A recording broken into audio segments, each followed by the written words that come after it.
We have a new trend on the U.S. housing market, and that's people from California leaving the states they moved into during the pandemic and now selling the homes that they bought in these states. This is leading to a big surge in inventory on the market and is now causing home prices to begin to drop. On this listing behind me, you can see that the owner is from Concord, California, and they bought this house in Saint Petersburg, Florida at the peak of the pandemic in 2021. 3 years later, they're selling, along with lots of other people in this neighborhood. The inventory here in this zip code is up 126% year over year. The number of homes for sale has gone from 75 to over 150. And so this sell-off from California owners, everyone, it's happening all over America, in states like Florida, in states like Texas and Tennessee, and it has the potential to cause a massive shift in many local housing markets. And as a result, the home prices are now going down in these states. Data on ReventTrap shows that in August 2024, home value data from Zillow showed declining seasonally adjusted values in Florida, in Texas, in Arizona. Drilling down into the zip code levels, the prices are now going down in areas like this. Hi there. I have a quick question. Have you lived in this area for a while? I lived a block over since I was like 16 years old. That's my grandmother, and my mother lives a block over. That's great. I'm Nick. Nice to meet you. Can I ask you a question? So there's a house for sale over there. Yes. And the owner is from California. Yeah. Do you know if they ever lived there or that was just an investment property? I don't know. As far as I knew, I thought it was an investment property. Are you noticing more for sale signs in this neighborhood? Yeah. What do you think's going on? I don't know. Do you have any suspicions? I don't know. You know, it's Florida, so, you know. Cyclical. Yeah. I'm not even originally from here. Where are you from? Michigan. We moved here when I was 13. Yeah, I've met a lot of people from We Michigan. moved down here because my family's here. So would you say it's still a lot of locals or it's more new people now? It seems to be more new people coming in. Yeah. Yeah. So I have a theory. Let me know what you think. Okay. I think some of the people that moved in during the pandemic, Yeah. like from New York and California, Yeah. some of them are starting to move back, is my theory. Yeah. Because Yeah, they're going back because it wasn't a good place to be in New York and California. during the pandemic, right? No. Yeah. So maybe they came down here temporarily. Maybe. Do you think the home prices here will go down? I don't know. But I don't know. They've always been a little high. It was great meeting you. Thank you. You have a great day, okay? too. So, interesting insight from a local here who lives just down the street from that house that the California person is selling. They said they think it's an investor. They said they never lived there. Lots of investors down here in Florida, and many of them are now selling. In fact, on the U.S. housing market, everyone, can you guess how many investor-owned homes there are? How many investor-owned homes there are? People that own the houses but don't live there, there's 24 million. And right now I'm gonna take you to another house that an investor is selling in this neighborhood. This investor is actually from Austin, Texas, and they're selling here in Florida. All right, everyone, before I show you this house that the person in Austin is selling, I want to talk about a news article that actually just came out talking about people from California fleeing Austin, Texas. This is a new trend that's happening in many parts of Texas. The Californians that moved in no longer like living there. It's too hot. They want to move back home to California, and they're now leaving. You can see they're upset with the weather, that the prices aren't as affordable as they thought they were, high property taxes, you name it. And now Austin's housing market and many other housing markets in Texas are going down, crashing even as a result. But folks, this listing I'm about to show you right here is really, really interesting. This is an owner from Austin who bought here in Florida, and now they're selling out of the market. We could see the for sale sign right here. This house is listed for $650,000. If you go on the Pinellas County Property Tax Appraiser's website, you can see the owner, their mailing address is in Austin, which is how I know where these owners are from. You guys can actually look this up for your market. If you go on your local tax assessor's website, type in any address, you're able to see the mailing address of the owner of the property. And if you see an out-of-state mailing address, that means usually they're an investor or using it as a second or third home. Now in this case, the person from Austin bought it in 2019 for $400 grand. They tried to rent it out for a couple years. It's no longer viable. They're cutting the rent. So now they decide to sell for $650. And what's really interesting to me is that this person, according to data on PropWire, owns 3 other properties all in Austin. And as you guys know, Austin's housing market is crashing. It's down 20% from its peak. Prices are continuing to drop in Austin. So I'm even wondering, is this person selling here because they need the cash due to problems on their Austin portfolio? I'm not so sure. However, this speaks to just how volatile a local housing market can be when external people are buying in and pushing up the prices. Yes, in the short term, that can cause the values to go up. However, in the long term, it just increases the exposure that your housing market has to external factors that can cause a crash. And so prices in this zip code in the last month are down about 0.3%, according to data from Zillow, which you can find on RevenTrap. Now, that's not a huge decline.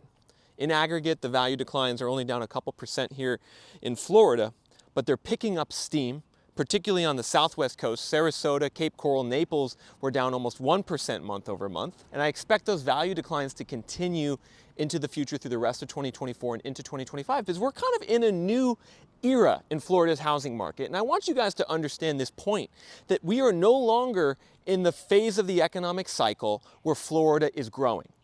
Florida was growing for much of the last decade after it recovered from the last crash. However, it has now entered a new phase where it's turning down. The inventory is skyrocketing, the days on the market for the houses is skyrocketing, and there's fewer people moving here. Understand that point. The boom in people moving to Florida during the pandemic is over and will likely continue to decelerate into the future to either a more normal level of people moving here, or potentially even worse, a big decline in people moving here like what we saw back in the late 2000s. Check out the late 2000s, everyone. Migration in Florida peaked in 2005. Its population grew by 2% due to migration in 2005. That's a record. Florida set the record for migration in 2005. It wasn't in the pandemic, it was back in 2005. And then the migration absolutely plummeted during that economic cycle, which doesn't work for Florida's housing market. Understand this, Florida requires a huge influx of people continually moving in for this economy and housing market to operate functionally. Because if you think about the economic drivers here in a state like Florida, what are they? Tourism and real estate. That is probably half the economy here in Florida. I've lived down here for 2 months, that's what I'm observing. I'm amazed at the amount of people I meet that work in real estate, who are either a realtor, a contractor, a mortgage broker, a home flipper, a wholesaler. It seems like a quarter of the people down here work in real estate. So when the real estate market enters a down cycle, not only does that cause lower home prices, it causes problems throughout the entire economy, because so much of the economy was reliant on the boom and the bubble in real estate. Same goes for tourism. All the small businesses that opened required a huge amount of people and tourists moving in. Even a small deceleration in that causes local economic issues, as we see another house for sale here in this neighborhood near Tyrone, which is on the west side of Pinellas County, about 15 minutes west of Saint Petersburg. If I go across the street, everyone, you could see we have another for sale sign. And so it's funny how quickly we went from a so-called housing shortage in Florida to now having the highest level of supply on the market in a decade. And a lot of people still think there's a shortage. I keep reading that in the news. A lot of local Florida periodicals talk about the housing shortage. There's no shortage down here anymore. There's plenty of homes for sale. There's plenty of homes for rent. The issue is that the prices and the rents are still too high, and that it takes time in the economic cycle for those prices and rents to go down. And make no mistake, many of these sellers are still extremely stubborn. I am shocked when I still look at some of these listings here. Like maybe 1 out of every 4 or 3 listings I find, I see a big price cut, but on still a lot of them, they're trying to price these houses at ridiculous levels. There's another house for sale just around the corner, $699,000. It was an investor from Tampa, and they tried to rent it. They had to cut the rent from $3,800 down to $3,100. No renters. Their property taxes and insurance are going up, so they're deciding to sell. And they priced it at $699,000, which is about 15% higher than the Zillow value estimate. And so you still have some sellers so disconnected from the reality of the market. And I would imagine that seller's not looking at the data. They're not understanding probably the inventory trends and the days on the market trends. Rather, they in their mind are fixated on a net sale price that they can get after they sell it, pay off their mortgage, and pay their realtor. And so many sellers are still in that mindset. However, the longer this goes on, of higher inventory, higher days on the market, more sellers cutting the price, the more the market will rebase itself to a lower price level, and the more that these stubborn sellers are going to get laughed out of the room when they come to the market and list high, and the more that they're going to be forced to cut the price. Now, one thing I think is really interesting, everyone, are the trends in home prices around America right now. Obviously, you know that prices are dropping in Florida, but where are prices actually going up right now? Where are prices going up, and where are they going up the most? Some of the cities here in the top of this list where prices are going up are going to absolutely shock you. We got some stuff in California, we got some stuff in New York. You can see that on Reventure app, the top 10 cities with the biggest month-over-month price growth are almost universally in upstate New York and Rust Belt towns. It's like half of these cities are in upstate New York. You can also see we got San Jose, Bay Area, due to the AI boom. The prices in San Jose are going up. And if we zoom out on this map of America, looking at the home price growth, month over month, we can see prices going up in red. We can see the declines are really in the areas in blue, South, Sunbelt, Mountain, where the increases are in Midwest, Northeastern parts of California. So in California, if we zoom in, we can see that prices are up still in LA. They're up by 0.5% month over month in LA, which is about 6% annualized.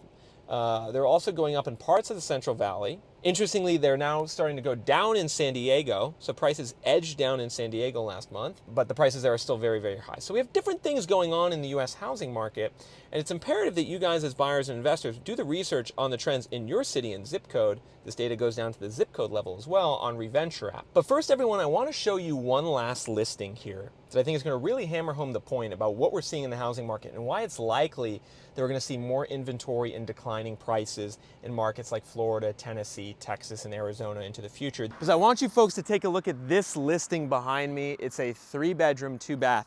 It's currently on the market for around $480,000, $490,000. Now, what's amazing about this property, everyone, is that the investor bought it in late 2021, peak of the pandemic, for $390,000, and they tried to rent it out. Same story as all these other listings. Folks, I'm showing you 4 listings in this video being sold by investors and out-of-towners from different states like California, Texas, and this one is Washington. It's the same story. They tried to rent it, they couldn't rent it, and now they're selling. And what's wild about this one is they think they can get a 28% premium to what they bought it for 3 years ago, when the inventory of homes for sale in this zip code, are you ready, everyone, has gone from 64 homes a year ago to 155 homes today. We've almost had a tripling in inventory and for sale supply, highest in a decade. So this is a market that's definitely in a downturn. Yet this seller from Washington State, they're out of Kirkland, Washington, this investor thinks they can still get top dollar. And you know, this is amazing to me, how there's still so many people who are either greedy or just not paying attention to what's going on in the market. Personally, I think a seller like this would greatly benefit from using Reventure app. If they just took 2 seconds to look at their market, they would say, hey, this is a market in a big downturn. Now's not the time to get greedy on the sale price. Values are dropping. So if you are a seller, if you are a home buyer, make sure to look at the data for your area on Reventure app, particularly the inventory. Like if the inventory's gone way up, like in a zip code like this in your area, that's a signal of a declining market. Additionally, you're gonna wanna check out my home price forecast score for every zip code in America, ranked 0 to 100. Home price forecast in this area is less than a 30 out of 100, which means declining prices, which means don't be greedy if you're a seller. Price it fairly if you wanna sell it. If you're a buyer, low home price forecast means you're gonna have more opportunities. Additionally, make sure to look at that overvaluation rate so you can see just how overvalued prices are to their long-term norms, how much potential downside there is. All of that's available at www.reventure.app under a premium plan. The cost is $39 a month. This is a great tool to use if you're an investor, a seller, or a home buyer, so you can make a more educated decision about real estate in 2024 and 2025.